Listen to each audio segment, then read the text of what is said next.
প্রথমত হচ্ছে যে আন্তরিকভাবে ধন্যবাদ এবং কৃতজ্ঞতা এবং শুভেচ্ছা জানাই আমাদের মাননীয় ভারপ্রাপ্ত চেয়ারম্যান জনাব তারেক রহমানের পক্ষ থেকে। আমাদের যে খই খই সে ইসলামিক সলিডারিটি গেমসে বাংলাদেশের জন্য আন্তর্জাতিকভাবে যে রৌপ্য পদক জয় করেছে, এবং আমরা আশাবাদী এবং আমরা অত্যন্ত খুশি এই কারণে যে আমাদের ক্ষুদ্র নৃগোষ্ঠীর থেকে একটি মেয়ে কিভাবে উঠে আসে, কিভাবে পরিশ্রম কষ্ট করে পরিবারের অনেক অসচ্ছলতার কারণেও তার অনেক সময় থেমে যায়, কিন্তু আমাদের খই খই থেমে যায়নি। এবং আমি বিশ্বাস করি যে খই খইকে দেখে আগামীতে আমাদের ক্ষুদ্র নৃগোষ্ঠীর যারা রয়েছে তারা যেমন উজ্জীবিত হবে, আমাদের যারা বাংলাদেশের বিভিন্ন প্রান্তে আমাদের যারা মেয়েরা রয়েছে, যারা স্পোর্টসকে ভালোবাসে বাট বিভিন্ন সুযোগ সুবিধার অভাবে তারা নিজেদেরকে সামনের দিকে এগিয়ে নিয়ে যেতে পারছে না, আমার কাছে মনে হয় যে খই খই তাদের জন্য অত্যন্ত একজন ভবিষ্যতের জন্য একজন মডেল হিসেবে দাঁড়াবে। এবং বাংলাদেশ জাতীয়তাবাদী দল বিএনপির ভারপ্রাপ্ত চেয়ারম্যান জনাব তারেক রহমান সবসময় আমাদের ক্রীড়াবিদদেরকে উৎসাহিত করার জন্য, তাদের দায় দায়িত্ব নেওয়ার জন্য সবসময় তিনি নির্দেশনা দিয়ে থাকেন। এবং খই খইয়ের বিষয়টাও ঠিক একই রকম,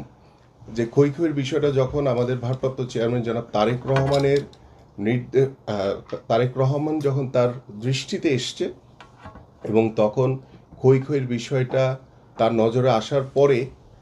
তিনি তাৎক্ষণিকভাবে যে নির্দেশনা দিয়েছেন যে আমরা খই খইয়ের পাশে দাঁড়াবো,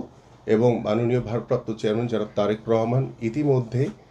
খই খইয়ের সকল দায় দায়িত্ব তিনি গ্রহণ করেছেন। এবং তারেক রহমান সাহেবের পক্ষ থেকে আমাদের একটি আর্থিক অনুদান থাকবে, এবং প্রতি মাসে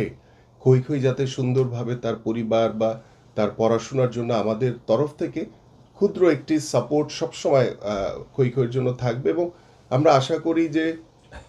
আগামীর বাংলাদেশের ক্রীড়াঙ্গন নিয়ে আমাদের মাননীয় ভারপ্রাপ্ত চেয়ারম্যান জনাব তারেক রহমানের যে নির্দেশনা বা তার যে চিন্তা ভাবনা রয়েছে, তার যে কর্ম পরিকল্পনা রয়েছে, তার ভিতরে অন্যতম হচ্ছে যে আমরা খেলাধুলাকে পেশা হিসেবে প্রতিষ্ঠিত করতে চাই। পাশাপাশি আমাদের চতুর্থ শ্রেণী থেকে জাতীয় শিক্ষাক্রমে আমরা খেলাধুলাকে বাধ্যতামূলক করতে চাই। ঠিক একই রকমভাবে খই খইয়ের মতো যারা প্রতিভাবান খেলোয়াড় রয়েছে বাংলাদেশের আনাচে কানাচে প্রত্যন্ত অঞ্চলে, যারা প্রতিভাবান হওয়া সত্ত্বেও সুযোগ সুবিধা বা কমিউনিকেশনের কারণে তারা হয়তো বা নিজেদেরকে মেলে ধরতে পারছে না, তাদের সেই প্রতিভা কিন্তু সেই অজপাড়াগাই কিন্তু থেমে যাচ্ছে। আমরা সেই কারণে নতুন করে স্পোর্টস নামে আগামীতে যদি ইনশাআল্লাহ বাংলাদেশ জাতীয়তাবাদী দল ফেব্রুয়ারির যে ত্রয়োদশ জাতীয় সংসদ নির্বাচন হবে, সেই নির্বাচনে যদি আমরা নির্বাচিত হতে পারি, সরকার গঠন করতে পারি, আমরা এই নতুন করে স্পোর্টসের মাধ্যমে বাংলাদেশের তৃণমূলে থাকা প্রত্যন্ত অঞ্চলে থাকা সকল প্রতিভাবান খেলোয়াড়দেরকে অন্বেষণ করে আমরা সরকারিভাবে তাদের পড়াশোনা এবং খেলাধুলার সকল দায় দায়িত্ব সরকার বহন করবে, এইভাবে আমরা একটি কর্ম পরিকল্পনা নিয়েছি। এবং বাংলাদেশে মাঠের অনেক অভাব। বিগত সময় আপনারা দেখেছেন সকলেই যে যেখানেই খালি জায়গা পেয়েছে স্বৈরাচার সরকারের তারা দখল করে তারা সেটিকে স্থাপনা তৈরি করেছে। কিন্তু আমাদের ভারপ্রাপ্ত চেয়ারম্যান জনাব তারেক রহমানের যে নির্দেশনা, যেখানে আমরা খালি জায়গা পাবো সেখানে আমরা মাঠ নির্মাণ করে খেলার উপযোগী মাঠ তৈরি করে দিয়ে আমাদের প্রত্যেকটি পাড়া মহল্লা এলাকার গ্রাম অঞ্চলের যারা গ্রামীণ জনপদে যে খালি জায়গাগুলো রয়েছে সেগুলো আমরা সরকারিভাবে মাঠের জন্য তৈরি করে আমরা তাদেরকে আমাদের ওই পাড়া প্রতিবেশী এলাকার সকলকে খেলাধুলার সকল সুযোগ সুবিধা আমরা করে দিতে চাই। এইভাবে আমরা সারা বাংলাদেশের তৃণমূল পর্যায়ের খেলাধুলাকে উদ্বুদ্ধ করার জন্য, উৎসাহিত করার জন্য, এবং খেলোয়াড়দেরকে পেশাদারিত্বর ভিতরে আনার মাধ্যমে আমরা ভবিষ্যতে দেখা যায় যে যখন আমরা খেলোয়াড় থাকি তখন খেলোয়াড়দের অনেক বেশি কদর থাকে, কিন্তু খেলা ছেড়ে দেওয়ার পরে খেলোয়াড় একটা হতাশার ভিতরে পড়ে যে তাদের কর্মসংস্থান নাই, তারা হয়তোবা খেলা ছেড়ে দিয়ে কেউ হয়তোবা বাড়িতে চলে যায়, কেউ হয়তোবা দোকান নিয়ে বসে, কেউ হয়তোবা বিদেশে চলে যায় গিয়ে, কেউ হয়তোবা ড্রাইভিং করে কিংবা কোনো শপিং মলে কাজ করে। বাট আমি আপনাদের মাধ্যমে